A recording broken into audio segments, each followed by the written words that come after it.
I'm Bill Moulton. I'll be reading an excerpt from The First Best Thing. This essay is entitled Nerites, the Father of Love. Aphrodite, the goddess of love and beauty, was born of the severed genitals of the primordial sky god Uranus when his son Cronus threw him over his shoulder. Foam-born Aphrodite came to life among the gentle sea deities of the Aegean. Being born without a mother was not such an odd occurrence in Greek mythology.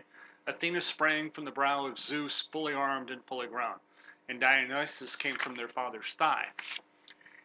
Even the ancient sea god Nereus might claim to be motherless. Nereus, the old man of the sea, wed Doris of the lovely hair. She was the daughter of Oceanus. To them were born 50 daughters, the Nerites, and one son, Nerites. Nerites was the most beautiful of men and gods. He served as Poseidon's chariot driver. When he drove his chariot over the waves, great monsters of the deep and dolphins and the sons of Triton sprang up, galloping and dancing alongside the chariot. His escort would be promptly left behind as over the smooth spread waves coursed his mighty steeds. His sisters sported on the peaceful water while he raced across the wine dark sea, driving a team of 4 steeds yoked together. His ability as a charioteer was so great that Helios came to resent the swiftness of the boy and his team. The sun god was not Nerites' only admirer, however. Aphrodite also delighted in the company of Nerites and loved him. When Zeus, the father of the gods, summoned Aphrodite to be enrolled among the Olympians, she wished to bring her plaything along, but Nerites refused, preferring life with his sisters and parents to that of Olympus, at which point Aphrodite departed her watery world and entered ours. To sea, said Aphrodite, the moist breath of Zeus wafted her over the waves of the loud moaning sea in soft foam, and there the Horai welcomed her joyously.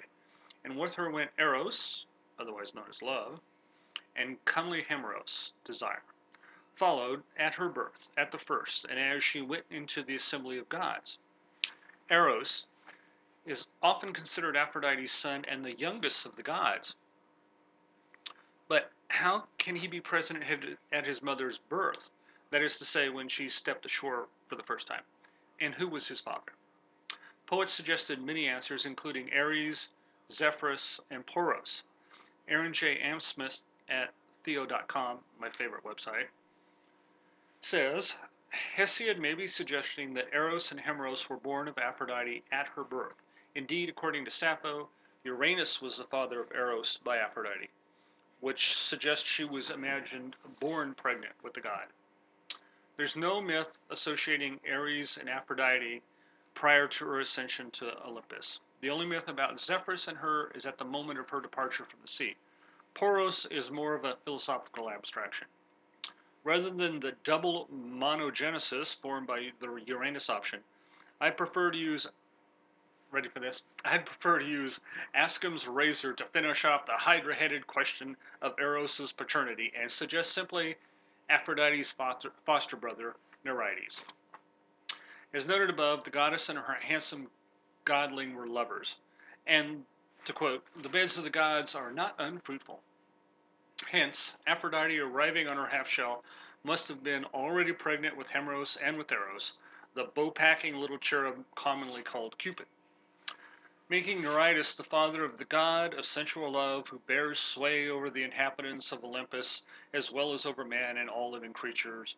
He tames lions and tigers, breaks the thunderbolts of Zeus, deprives Hercules of his arms, and carries on his sport with the monsters of the deep. You can find the full text and the sources of my material on my blog. Addresses below. Thanks a lot.